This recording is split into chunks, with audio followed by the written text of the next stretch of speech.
Sam Altman's iris scanning identity verification venture is here. Altman, who is CEO of OpenAI, is opening 6 flagship stores in the U.S. today, where people can sign up to have their eyeballs scanned. It's a global identity verification system that creates and stores a unique, quote, iris code for people that's intended to fight against fraud and bots. During the Cubs-Pirates game in Pittsburgh last night, a fan fell 21 feet from the right field bleachers onto the warning track. Pirates manager Derek Shelton. Even though it's 350 feet away or whatever it is, I mean, the fact of how it went down, and it's extremely unfortunate. I mean, that's an understatement. The man is in critical condition. The game was delayed for 10 minutes as he was treated and then carted off the field. Stocks have opened higher. This is CBS News. Think O'Reilly Auto Parts for all your car care needs. Get the parts and service you need fast from the professional parts people at O'Reilly Auto Parts. When you're hiring, have you ever felt like you're missing out on meeting truly great candidates for your roles? It seems impossible to find them, but they have to be out there somewhere, right? Well, they're not hard to find when you know where to go, and that place is ZipRecruiter. And right now, you can try ZipRecruiter for free at ZipRecruiter.com/free. ZipRecruiter helps 10 million people with their job search every day. And because these people are actively looking for jobs just like yours, it's easy to find the right person right away. In fact, 4 out of 5 employers who post on ZipRecruiter get a quality candidate within the first day. But if you're not using ZipRecruiter, you're missing out. So see what it's like when the impossible is easy. When you go to ZipRecruiter.com/free right now to try ZipRecruiter for free. Once again, that's ZipRecruiter.com/free. ZipRecruiter.com/free. Never miss out on great candidates with ZipRecruiter. We're the Good Neighbor Network, FM 101.9 and AM 1450 Murfreesboro, FM 100.5 Smyrna, audio and video streaming at wgnsradio.com. This is the Roundtable. A look at the news, views, politics, and people that are shaping Rutherford County. Good morning. This is Bill Krause on the WGNS Radio Roundtable. A beautiful morning today, and it's made especially beautiful because I'm so fortunate to have three lovely ladies here this morning on the Roundtable. And we're going to be talking about a subject with the first day of May. We're going to be talking about how we all should be happy, what we should be doing happy, even though it's been mental illness month and so forth. We'll be talking about mental health because all three bring a certain wonderful experience and great experience in dealing with this, but we want to do it on a basis of happiness. So what I'm going to do initially is introduce our three people. We have as a return guest, dear friend, wonderful colleague, Dr. Pam Harris, who serves as the Dean of Humanities and Social Sciences for Motlow State Community Colleges, all 6 campuses and all programs. And Pam has a wonderful story to tell. And we have 2 ladies, a mother-daughter team that I've had the pleasure of knowing for a number of months through the Carnegie Writers Group. They both are published writers as well as very, very wonderful people in discussions. Dorothy King, who will learn all about Dorothy, and her lovely daughter, Denise Godwin.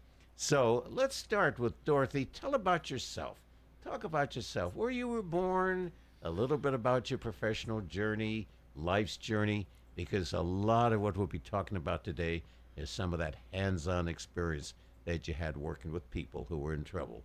So you were born in Arkansas? Yes, that is absolutely correct. Born in Arkansas. Little Rock? Just outside of Little Rock. It was called Big Stone? Yes, Big Stone. Big Stone next to Little Rock. Okay. Yes. All righty. So you were raised in Arkansas, went to your early schooling there? Absolutely, raised by my mom and dad, and I find as I travel through this journey that I'm on that having both parents in the home was an absolute blessing. I was a daddy's girl, but I was also my mom's right hand. Wow. Now there's a good recipe for life success. Now do we tell all girls become a daddy's girl but become your mom's right hand? What do we tell the boys? Become a mommy's boy and a dad's right hand? That's a good question. I think sometimes things seem to find themselves in terms of relationships. And we start building those as soon as we learn how to communicate. I think for me, one of the things I think about, I have two boys, and I always go, yes, I want them to be their mother's son, but I want them to be a man like their father. So to me, that really is, I think, essential to becoming a man in our society, is having that father that really gives us an example of that these are the things that it means to be a man, to take care of your family, to be loving and kind, to be generous to others, to be able to pass that on as a father. I was a daddy's girl too, and so I learned from my dad how to navigate the world, how to feel good about myself. But I worked hard with my mother, so I do love what you said about the mother and the father. But I think for sons, it definitely is having that bond with your mother, knowing she loves you so much, but being so connected to your father that he becomes the teacher of how to navigate the world and be the man you should be. And Dorothy, your first schooling after high school was nursing. You went initially as a RN, or going as an RN? Yes, a registered nurse. That was a very unique experience because I was given a scholarship. Okay. By the person that I would have least expected it. I had challenged my supervisor for 3 years in a row because I didn't agree with the evaluations that he was giving me. And the third year, he said, "How would you like a scholarship?" My first impression was, oh, he wants to get me out of his department. But as it turned out, he actually wanted to see me succeed because he did everything that he could to allow me to be successful in my schooling. And I absolutely adore nursing. And when I found out that I could do psychiatric nursing as a specific discipline in the nursing profession, I thought I had died and gone to heaven, because I've always been a psych person, wanting to know what causes a person to do and think the way they did. Started taking psychology classes in high school because I had completed my basic requirements and I had some free time, so I went to I just took a psychology class during high school, and it was wonderful. And you did your degree for psychology, or at Tennessee State University, TSU, a combined major. And for some 30 years, you were in the psychiatric part of nursing. Yes, I have did that for some 30 years. Absolutely. Wow. And Denise, you followed in the. I always want to say there's Denise and there's the nephew, but we'll make it Denise. Always, yes. You were born and raised in Columbus, Georgia. So my parents were military brats. Okay. And they were brought to Columbus by their families, and then they met each other there, and then they raised me and my brother in Columbus, right outside of Fort Benning. So I'm a product of military brats. No, we don't call Dorothy a military brat. I mean, Dorothy, you weren't in the service here. Her brother was. Your brother was. I had gone down to help my brother and his wife with their first child. Okay. And that's how I met the love of my life, her father, and it went on from there. And tell us your journey, Denise, from Columbus. Born and raised, and then moved to Nashville after high school, and attended schools and found myself working for Metro Public Schools. And I spent the better part of 17, 18 years there while my kids were in school, because it was convenient for me, and I just loved being around the kids. Sure. I loved working with kids. So I was in the library system at the high schools here at Metro Nashville, and transitioned to the university. I now work at Tennessee State University because of a family friend. My daughter attended school with another young lady's daughter, and the two of them developed a real nice friendship. And my son was in a program where he was learning how to scuba dive and getting licensed as a lifeguard. And the project, the Tennessee Aquatic Project, was the name of the program. And the other girl's mother was employed at Tennessee State. And she asked me to come and clerk for her, to be her admin for one summer. And I I ended up staying. So now I'm at Tennessee State University. I've been there since 2017. Ooh, so good. Yes. 8 year plus. 8 years plus. I know we've introduced Pam before, but Pam is one of those persons that, and I think Dorothy tabbed it so well before we went on the air, from professional to passion. And Pam is one of the people that I would encourage so many of you out there that was going through life as a professional, family and working corporate and what have you, and wanted to follow her dream in psychology, and in the 40s decided to go back to school and work her way up. So Pam, tell us your life journey. For me, I'll start where we were talking about getting into education or getting into psychology. I was in my 30s when I met my husband, and then adopted kids, and was going through all of these things, and realized quickly that I really wasn't in a job that I was going to love in a long term. I wanted to be an educator when I was 18 years old. My parents talked me out of it. No money. No money at that time. That was in the 80s. So there was no money. So my parents were like, you got to be able to support yourself. So I went into business and did well within that. But somewhere along that way, I really began to, especially after getting married and having foster children and really seeing the need that we have. I was just fascinated by psychology. Why do people do what they do? Why is it that they are like they are? What drives some people that are in a hard or terrible situation to become great and inspiring, where some can be in that same kind of situation and just turn out to have such a bitter heart and not do good things in life. So I was fascinated by that. And so I had a boss that was kind enough to let me leave early. I drove an hour and a half, 4 days a week, one way. So 3 hours, 4 nights a week to go to school to try to finish out a psychology degree, finished out my master's, and then started teaching at college. And I loved it. I love psychology. In the Alabama area. In Alabama. I love psychology. I think it is just necessary for us as human beings to be able to understand one another, to try to see things from a different view than our own perception. And so for me, this is absolutely about a passion, one that will never wane. Truly, for me, people are we're everything. When everything is said and done, the buildings are gone. How we've treated one another, how we care for one another, how we love one another will be the only thing that matters. And to me, psychology helps me to be able to do that still. It's fantastic. And then when I first met Dorothy, she told a experience in the group, the Carnegie Writers Group, that has stayed with me because I think it's something that we could do as our base discussion. And you were working with a group of people with mental illness.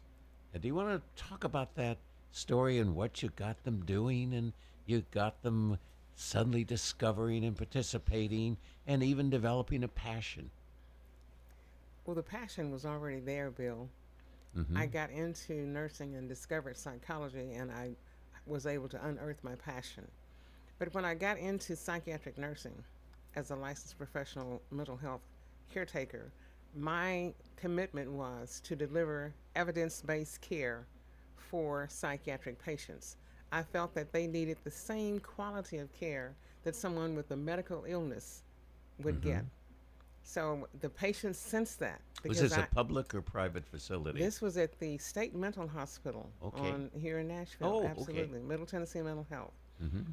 And while there, I wrote and directed or produced 2 behavior modification modules.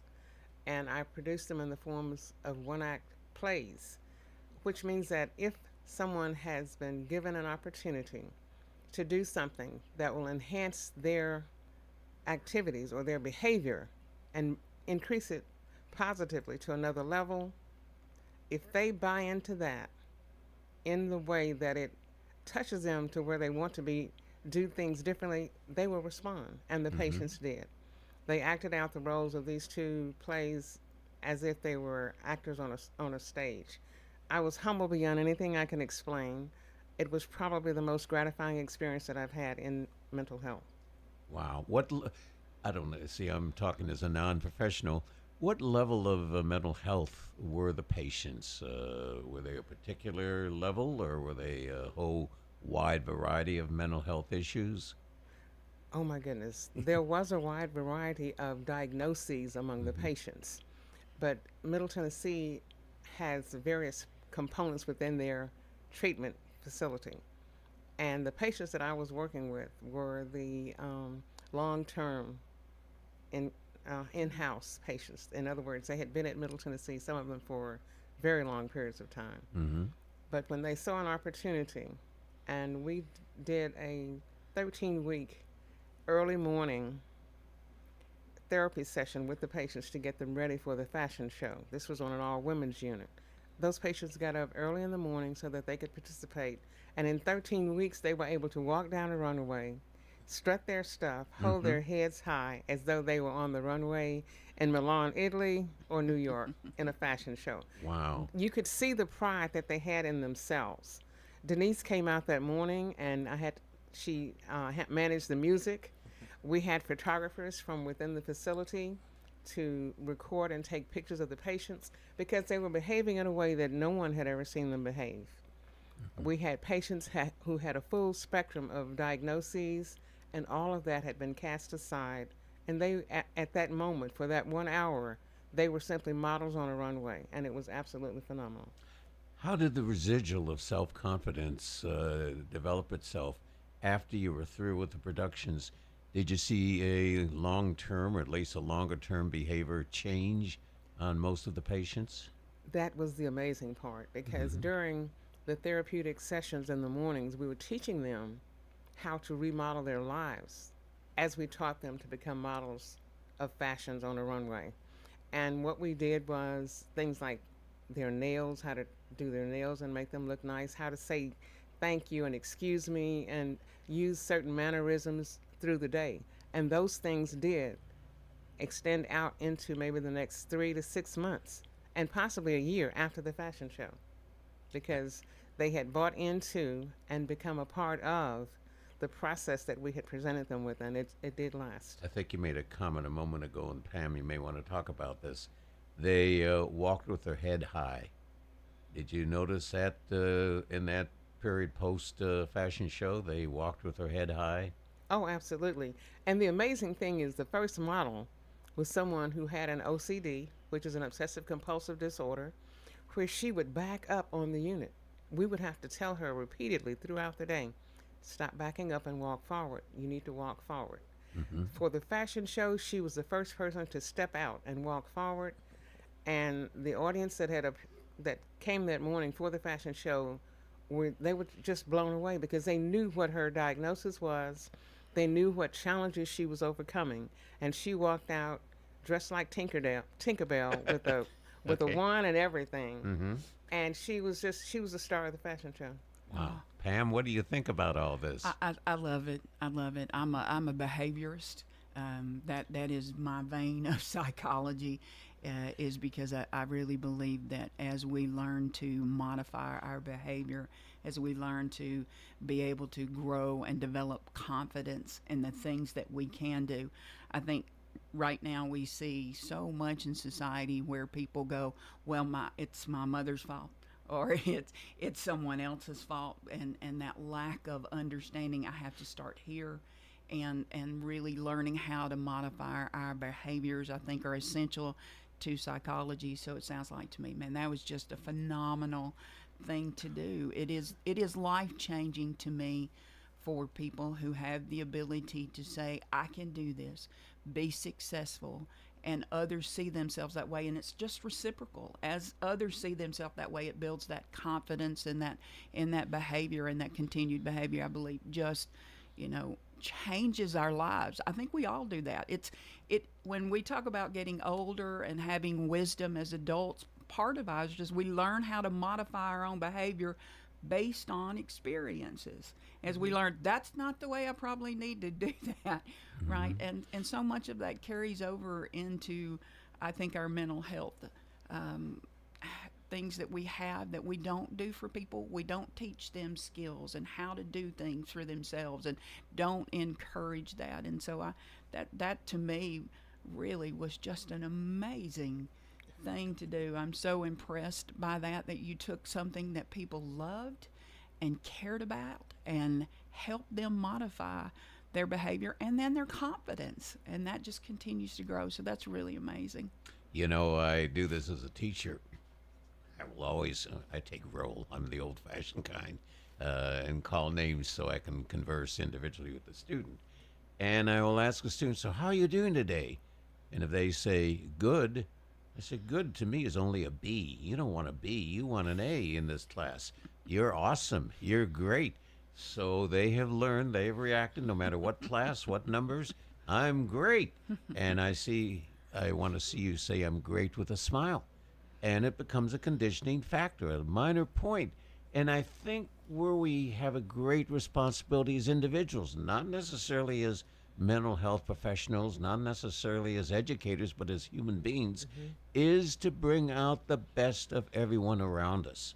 And if I tell a corny joke, you know, it brings a corny laugh. But on the other hand, I'd much rather see a smile, as real or artificial as it may be, than a frown or a significant sadness and so forth. So we have a role and responsibility as human beings, with a spouse, with children, with grandchildren, with associates, with friends, with students, with customers, with clients. How do we bring out a smile in terms of people? Because it's contagious. How do you get the disease of smiling? You said it's contagious. It's contagious. If you smile in passing, we were just talking shortly a while ago about the Southern hospitality. Okay. When I smile at you as we pass along, you smile back. I did it just now. Exactly. You see what I'm saying? So it's contagious. And so, yes, that is one way to keep the happy, since that's our topic, just to be courteous, be kind, to exude, you know, this happiness that we have, and it's contagious. It spreads to the next person. And we're speaking about the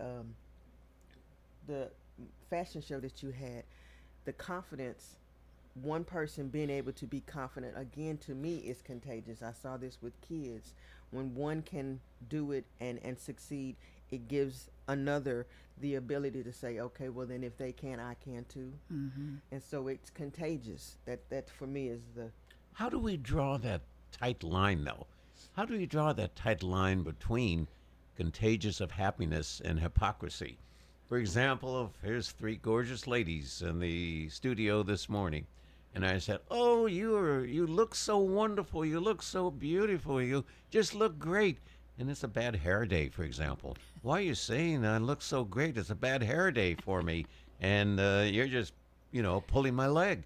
So how do we draw that line between legitimate happiness, legitimate good spirit, legitimate positiveness, and hypocrisy?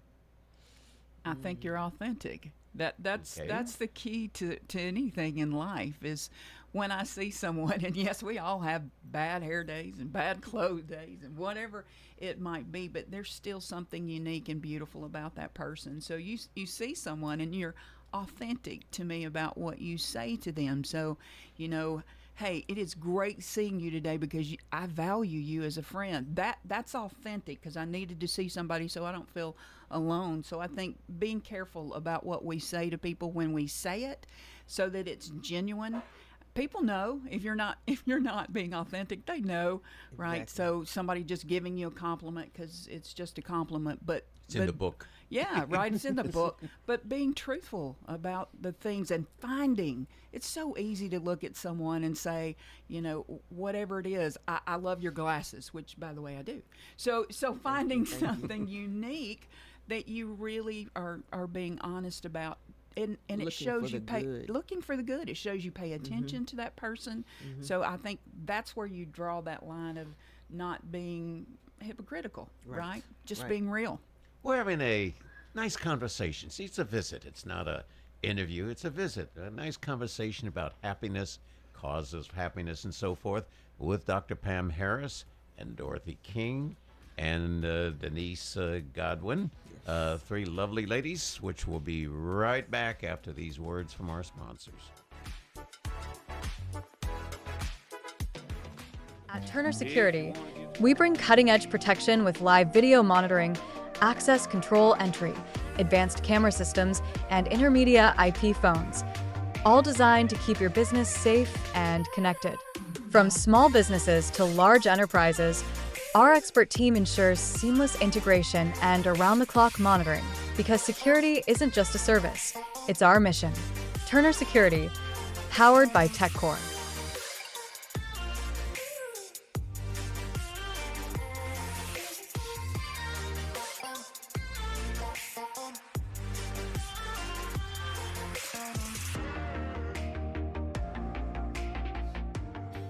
Insurance should be simple, not complicated.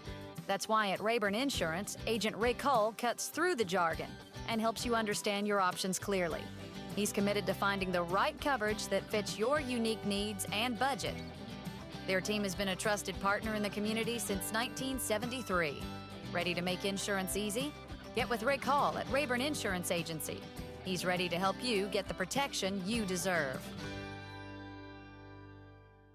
First Shot, growing in Christ with life and athletic skills. So we teach God's Word at everything we do to implant it in them so that they understand that the only way to get through the world is with God on their side. First Shot founder and executive director Andy Herzer. Our focus is on our inner city here at Patterson Park. From academics to athletics, First Shot's focus is toward building a stronger, more courageous spirit to face opportunities and obstacles that our youth confront every day. To find out more about First Shot, go to firstshottn.org. Still getting around to that fix on your car? You got this. On eBay, you'll find millions of parts guaranteed to fit.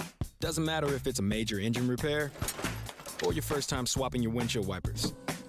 eBay has that part you need, ready to click perfectly into place for changes big and small, loud or quiet. Find all the parts you need at prices you'll love, guaranteed to fit every time. But you already know that. eBay. Things, people, love. Eligible items only. Exclusions apply. Why'd I go to the doctor? One day at the firehouse, I was so lightheaded I could barely stand. Even my crew noticed. Getting checked out was the right call.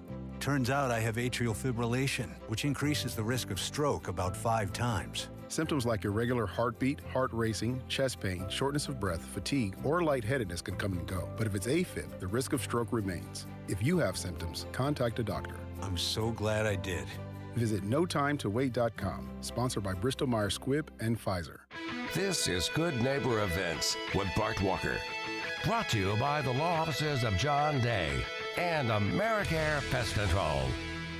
I've got pests, bees, buzzing, rodents running all through my house. Ants chewing wood, and look, there's a mouse. I'm overrun with pests, but you're gonna be sure, safe and secure. It's the last rites for those pests. Call the best of the best to get rid of your pests. 893-7111. AmeriCare Services Incorporated. Call us today. 893-7111. Now, WGNS Good Neighbor Events. You've heard us talking with Cliff Sharp over at Greenhouse Ministries about their family culture class. And the culture class is in the dining room there at Greenhouse Ministries. It's absolutely free and will benefit your family. That's on the third Tuesday of each month, 6 o'clock in the evening at Greenhouse Ministries. Well, our local Rutherford County Public Library is offering free computer classes. You need to be a part of that. And if your smartphone is challenging you, drop into any of the Rutherford County Public Libraries and they'll work with you to figure it out. No charge. The Rutherford County Public Libraries are there for you. Here's something else. Sometimes we just need to get together and help each other. There's a grief support group every Wednesday morning at 10, and it's free, over at the St. Clair Street Senior Center here in Murfreesboro. That's Wednesday mornings at 10. And the St. Clair Center is at 312 St. Clair Street.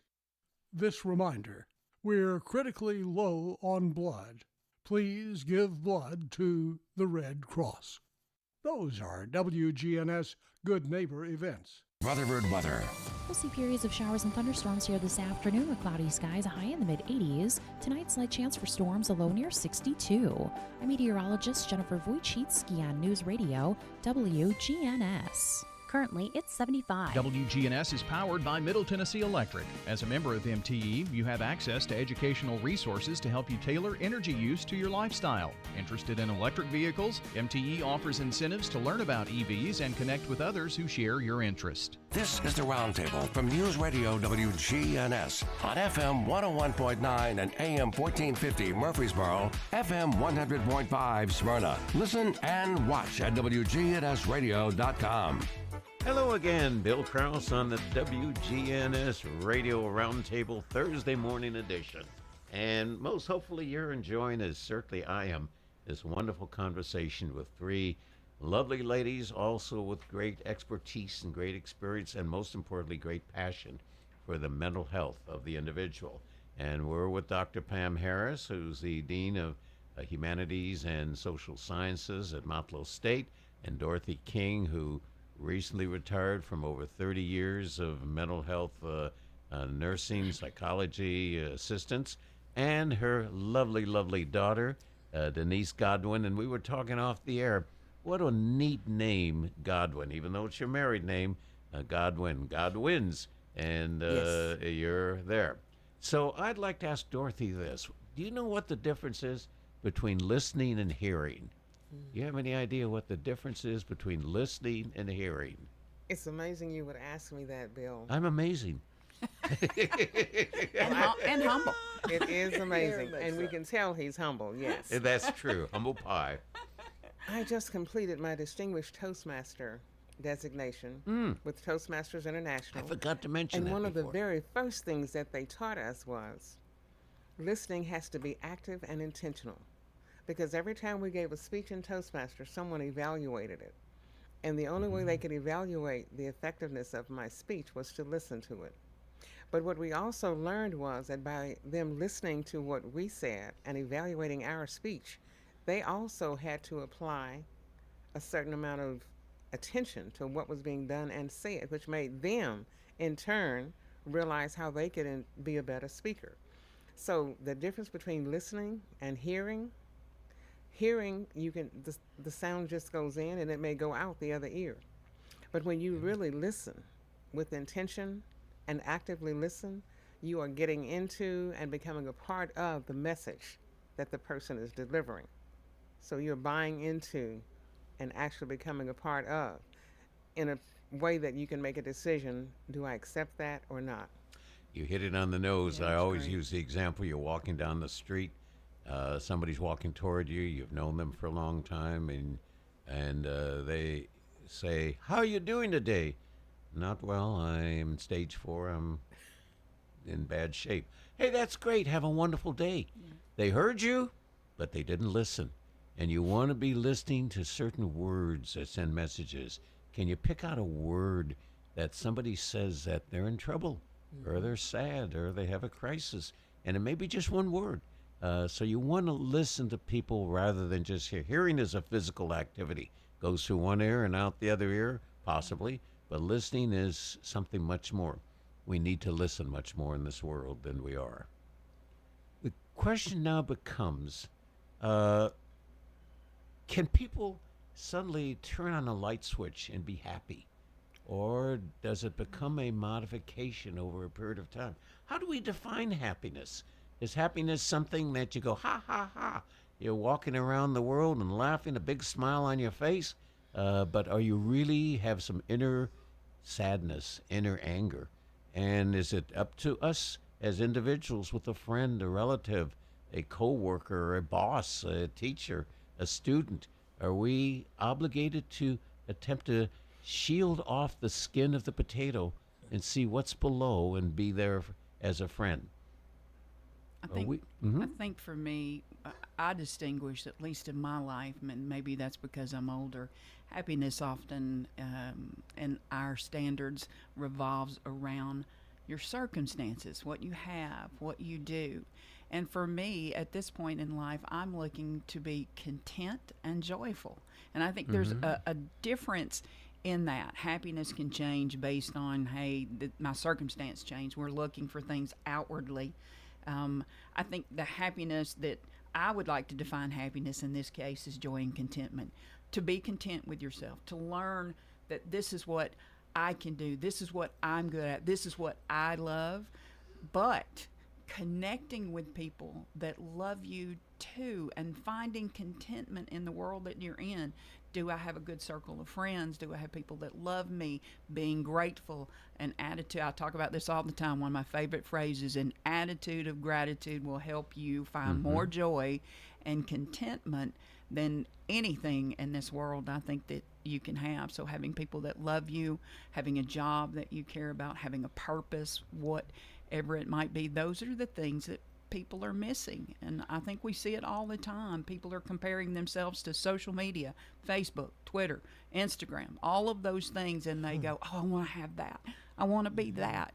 And it's not about that. It's about finding that joy and contentment where you're at and growing in that space.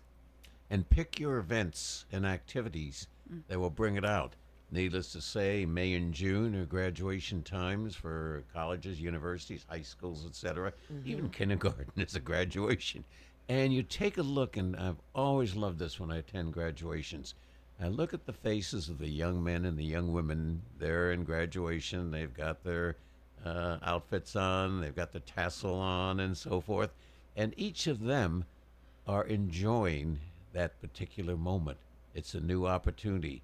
I do have to say this, and it's my old adage in terms of Motlow and other community colleges that are in dual enrollment.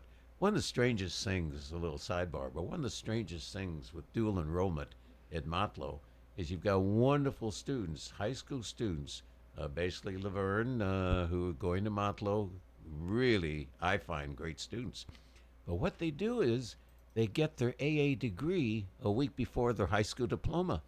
And I cannot imagine, a 17-year-old sitting at a Motlow graduation, totally thrilled, totally in great happiness and great future. And they're told by Motlow's president, you're going to march on the great things. And then a week later, they're sitting in high school waiting for their high school diploma. And I just begin to think, it's got to be anticlimactic. Wouldn't you say, Pam? Would that be? Probably so. But I would say at that point, at least from the ones that I have dealt with, they're so stressed because all of a sudden they're like, what am I going to do with my life?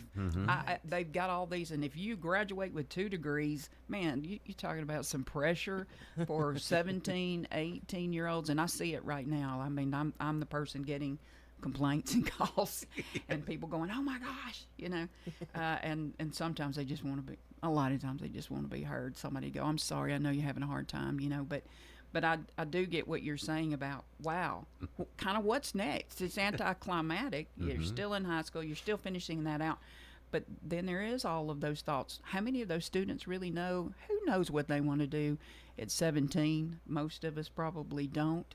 A lot of pressure and a lot of stress. So I go, for them, trying to figure out that next step, I think it's just a big deal. Knowing that it's okay that they don't know. I tell them all the time, it's all right. It's all right that you don't know everything. Yeah, you're not supposed to. No, you're not supposed to, right? And so I think it's pretty amazing that they do that, but also scary for them. I think it's scary for them, but that's where we come in as mentors and people who can lead and guide them and help them. That's why I love education. Right. I still see the hope in their eyes, Well, with that age group, probably one of the most difficult assignments for a student I give them in college success, not in American government, but college success. I said, you are to prepare a speech. Speaking of Toastmasters, you're to prepare a speech, and you're looking back at your life, and you're making this speech up, what you expect, and you're now giving your life's review. What would you be telling your audience 45 years from now, your life, professionally, personally, happiness, success, achievement, etc.? Denise, how was it growing up with a mother who was very much into psychology? Was she psyching you out? Oh my goodness. Way to put me on the spot. Oh, this is a visit. This is not hard.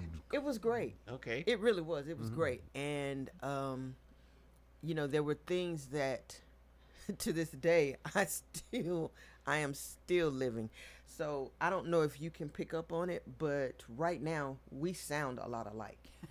I have a lot of her her characteristics, or I've kind of taken on some of her demeanor.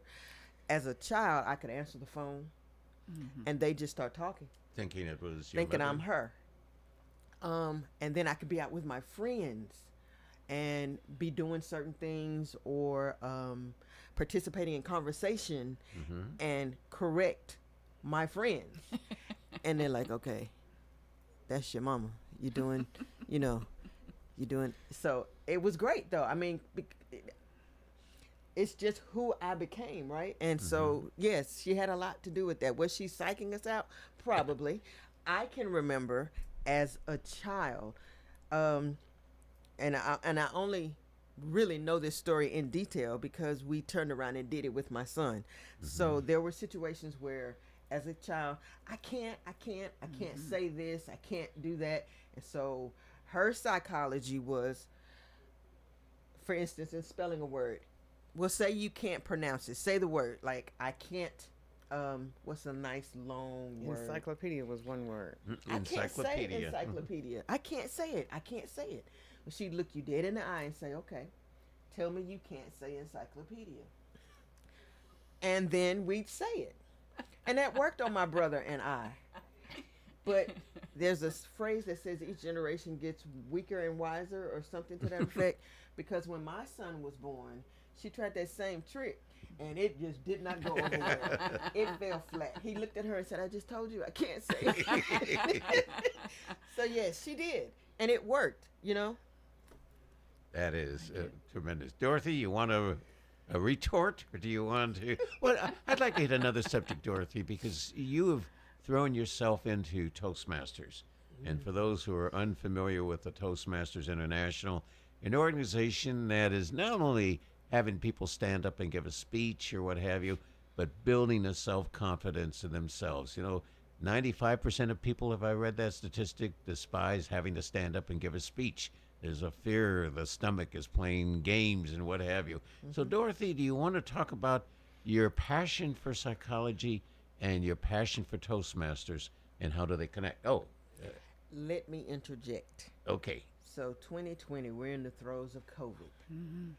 And she's in nursing.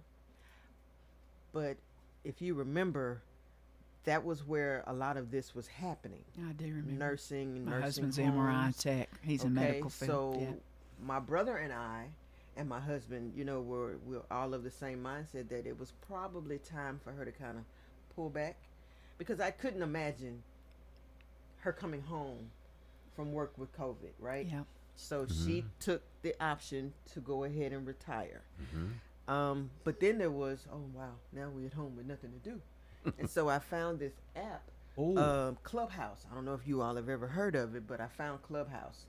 And Clubhouse became a blessing and a curse, because she was constantly speaking, constantly doing something. It was an app where you could get on and talk. And that is how she found Toastmasters. That's very cool. And so now, Dorothy, now that's your lead.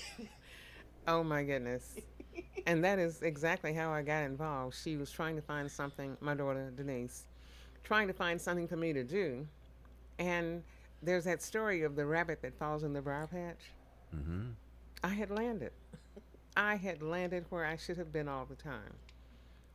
What else on earth could I do that would give me any more pleasure than talking?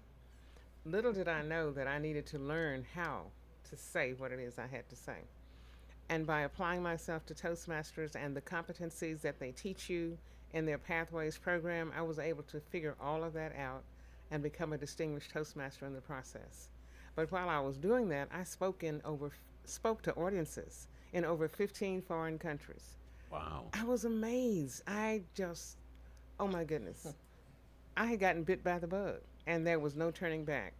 I ended up being an area director for 5 clubs out in California, where I managed the personnel and the members there. It taught me management skills and all of that. But the conversation that we had about listening and hearing, I was able to separate those two totally. And I found out that good speeches are not given. They're written and rewritten and rewritten.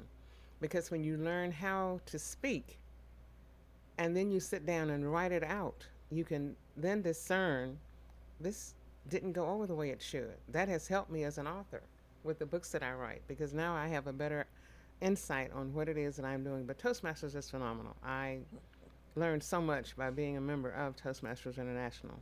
And you're going to be creating some more Toastmasters clubs in Middle Tennessee? I have been asked to do that, and I've had a phenomenal person to say, yes, I'll work with you, in the persona of Bill Krause. So I'm looking forward to his assistance in making that happen.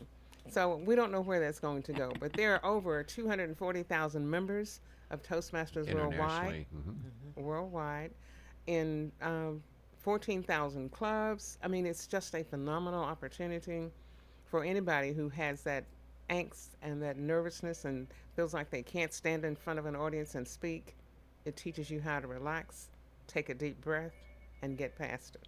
What is so beautiful what you said, and it really dovetails back to our topic of this morning.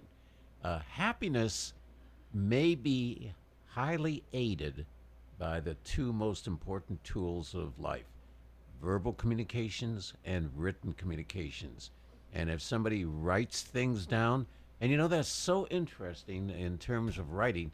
When I talked about Carnegie writers, and I was sharing this, I think, last time at Carnegie, a lot of people, no matter what age bracket, what demographic, what interest, they want to write about a legacy of their parent, primarily a mother.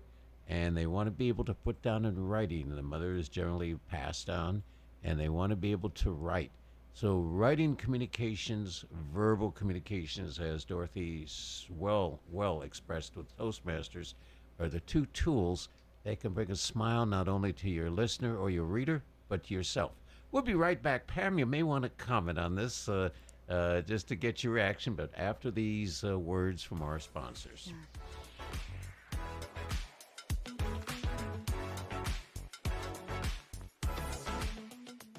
Do you love WGNS Radio? Well, now you can watch it too. WGNS Big GTV brings your favorite radio shows live and on demand. From breaking news and community talk to Rutherford County's top local sports. We've got it all right at your fingertips. Watch anytime, anywhere. WGNS Big GTV, where radio comes to life.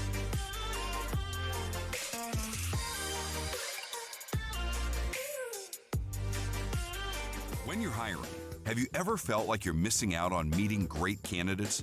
Well, they're not hard to find when you go to ZipRecruiter. ZipRecruiter helps 10 million people with their job search every day. People who are actively looking for jobs like yours.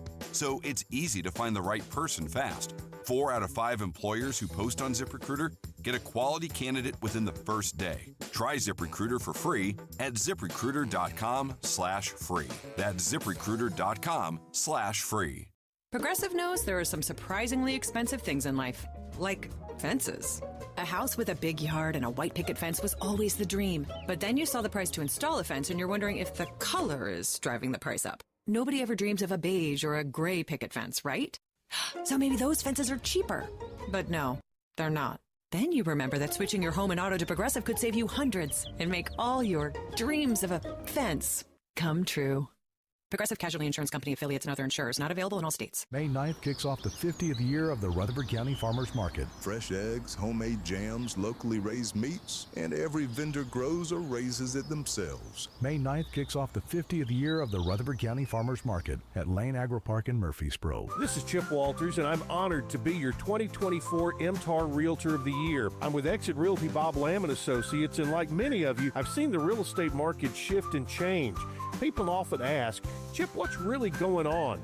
Well, that's a great question, and I believe in answering with solid, factual data. So let's cut through some of the noise. I invite you to reach out. Let's have a conversation about your real estate goals and the current market trends in your neighborhood. You can find all my contact information at choosechip.net. It's Commander Chuck, and it's my goal to get you to and from work each weekday around the congestion and all the accidents. Listen for my traffic reports every weekday morning and afternoon here on News Radio WGNS, and see real-time traffic information at ontimetraffic.net. Looking for great deals on name brand clothing, furniture, and more? Visit the Garden Patch Thrift Shop on Spring Street across from the tall downtown NHC building in Murfreesboro. Our competitive prices and quality selection make it easy to find exactly what you need. And here's the best part, 100% of your purchase supports Greenhouse Ministries, helping over 70 families a day. When you shop at the Garden Patch, you're not just getting a deal, you're making a difference. The Garden Patch Thrift Shop on Spring Street in Murfreesboro. This is the Roundtable from News Radio WGNS on FM 101.9 and AM 1450 Murfreesboro, FM 100.5 Smyrna. Listen and watch at wgnsradio.com. Bill Krau's third and final segment of the WGNS Roundtable, Thursday morning edition. Before we get to you, Pam, Denise wants to define happiness and how you make choices. Yes, for me, I think the question was, can you turn happiness on and off? And I have been doing a lot of self-work. Mm-hmm. And for me, happiness is a choice. It's a choice that I have to make every morning. When I get up, you can stump your toe on the side of the bed, and that determines the way that your day is going to go. And I don't want that to define me. So for me, yes, you can turn it on and off. It's a choice, and we have to actively, like listening, actively make that choice. At least I do. I have to, in spite of what's going on, circumstances can kind of dictate and take you all over everywhere. I choose to be happy because that I can control. Right. I agree. Perfect. If you stub your toe again, there's a song you can sing. Oh, Lord. Would you like me to sing it? Yes, please. Toe long. It's been nice to know you. Toe long. All right, Pam, on that basis, it's all yours. I have to absolutely agree with the idea that we get to choose. I know I was speaking a little bit earlier, kind of in private, about that I had cancer. And in the middle of something like that, you really can sink into depression. You can sink into all those thoughts. But, in the midst of that, I found real peace, because every day I was getting up and making a choice to concentrate on that day, what is giving me blessings, or not even giving me blessings, but even choices that I make, doing for others. I did a lot for others, yes. Right, in that situation. So I'm with you absolutely on the fact that happiness is a choice that we get to choose. My reaction to what the world does. I can't control other things. I cannot control other people's actions, but I certainly can control how I think and how I feel. Self-talk. I think self-talk is so important, especially in good mental health. I think a lot of young people struggle with the fact of, I'm not good enough, I'm not this, I'm not that, but now I will say one thing my daddy blessed me with is every night at dinner he would go, Lord, bless this food and these beautiful women, every day. Good for him. Right? And so I grew up thinking, I'm a beautiful woman. That's and right. So every day. Can I say, Lord, bless this broadcast and these three beautiful women? There, see? Okay. Doesn't sound great, too. And so for me, I'm very much like that. My husband and I were talking about that before we came in here, and just getting up and being grateful, kind, saying, hey, you know what? I'm going to choose today to be happy, right? Even with bad things, that's just a few moments. Bad things happen, but a lot of times it's just a few seconds, and I don't want it to color my day. So I'm with you. I think we have a lot of choice in how we live our lives and whether or not we can be happy. Well, one of the concerns I have is, and tragically I've met too many people who fall this category, and Dorothy, I imagine you work with a number of people the same way. They can put on their happiness suit that day, and the whole world thinks, what a delightful person to work with, what a delightful teacher, what a delightful friend, and beyond that mask, and they're at home, and they become totally the opposite of happiness. They're anger, they're emotionally upset, and so forth. So they're wearing a different set of clothes for the outside and a different set of clothes for the inside. Dorothy, I imagine over your 3 decades of service in this area, you encountered that more than one time. Well, absolutely. But I'd like to start out by dovetailing on something Pam said. She said that when something bad happens, we just have to overcome it and decide. The saying is that a bad situation is 10%. That action is only 10% because the other 90% is what you do with it. Because depending on how you respond to whatever it was. She had mentioned having cancer. She could have gotten into a corner and just shrouded away from everything. But you have to decide by positive affirmations and positive actions. This is who I am and what I want to do. And what I have found is when you send out the positive signs, just like a smile, so much is going to come back to you. When you express gratitude, you're going to receive so much abundance from your expression of gratitude that you begin to finally understand, oh my goodness. I think it was said earlier that are things that happen, things of coincidence, they were meant to be. And we take those things and we use them in a positive way by putting forth a positive action, a positive effort, and it begins to snowball and come back. Denise. Dr. Krause, yes.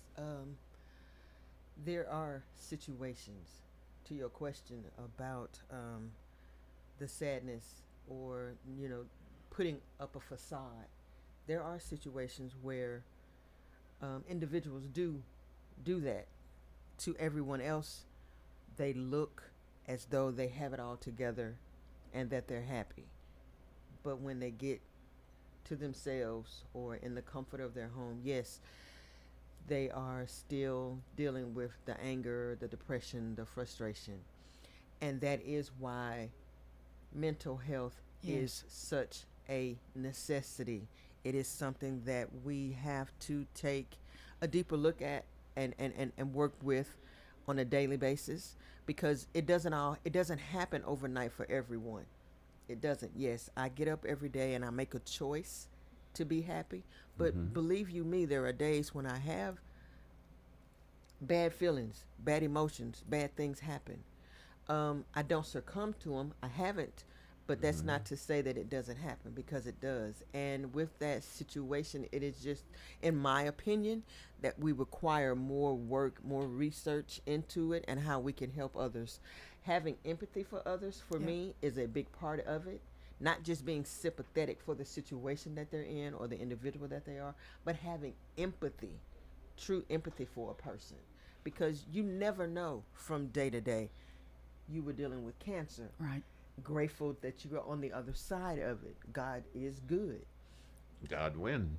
God wins. Yes, absolutely. My name makes a statement. Yes. But there are situations that we can't be, that are beyond our control, and things do happen. So yes, mental health is a real issue, and it's not in a pretty package, and it cannot be fixed or resolved with one way for everybody. It's an active learning, active participation type of situation, in my opinion. It's perfect. May I make the comment? And I've been on this bandwagon for a long time, and I don't know how we ever do it. Physically, you're encouraged to have a physical exam every so often with your doctor, whatever the physical exam may be, see what's cooking and take the remedies, hopefully, to alleviate it. We don't have the topic of a mental examination. I'm not talking about therapy. I'm talking about at what point do we talk with someone preventive rather than corrective. And I think the entire mental health world has to look upon the fact of not only treating after the diagnosis, but try to pre-read it before the diagnosis, as we do hopefully on the physical examination. Dorothy, looks like you got a thought on that, like so many. Well, my feeling on that, Bill, is that the more we're exposed to the element of mental illness and the broad spectrum with which it affects all of us, my efforts right now is to bring one or both of those one-act plays that I wrote to the stage.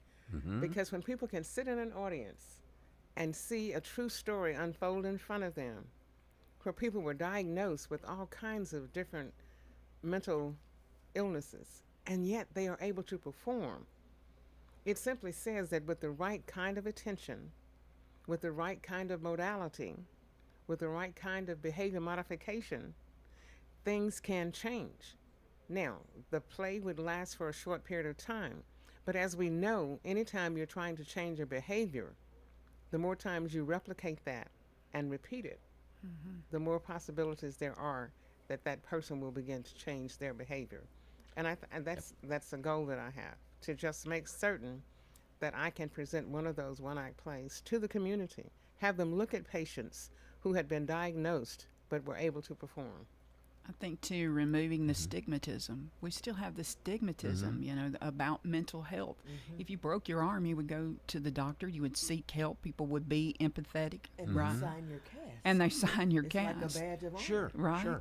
And so I think we are so far from where we need to be with mental health that it is, you know, great. It is great to seek counseling. It is, you know, if you need medication, please take the medication. Medication is life-changing for people. And not having that stigmatism, people not being afraid to say, this is what my mental health is like. And I think we still have not gotten there. We're a long, long way from that. And I'm always an advocate for that, too, that we can change this world as people, like, you know, the three of us get together and we say, look, we want it to be different. Yes. Enough voices will change how we see the mental health issue. We're going to have a chapter 2 of this discussion. I see it coming. It's just like, and I'd give you a classic case, and Pam can certainly relate to that. A student comes in to tell a teacher, I was not in class last week because I had to visit the doctor. No shame in visiting the doctor. In all my years of teaching, I've never had a student come and say I had to see a therapist. Never in preventive. I'm going to conclude, and I'm saluting Pam on this one, and a little bit of detective work, and Pam will not know where this is coming from. Pam Harris is the kind of person that will walk down the hallway of whatever campus she is at Montlow, and she will smile and say hi to every student that walks past her. Many of the students are very shy. What's this adult looking at me? Why is this adult talking to me? And they won't eye contact, and they'll look down on the floor as they're walking. And she will make a point of saying hi with a smile, whether she's at Smyrna or whether she's in any of the Tullahoma, any of the campuses of Montlow. Let's all make the pledge, ladies and gentlemen, that everybody you see, whether it's at the grocery store, everybody you see, whether it's the gas station, everybody you see among your fellow employees, give them a good smile this morning. Give them a good hi this morning. And sound like you mean it. Sound like you mean it. So, you know, the dentist once said, it takes 17 muscles to smile, 45 muscles to frown. Let's be easy on those muscles. Thank you, ladies. Dr. Pam Harris, Dorothy King, and Denise Godwin. I'm going to have to say in a strong way, Denise Godwin. And we all win.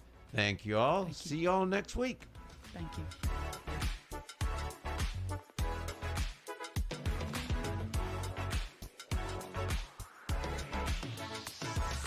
WGNS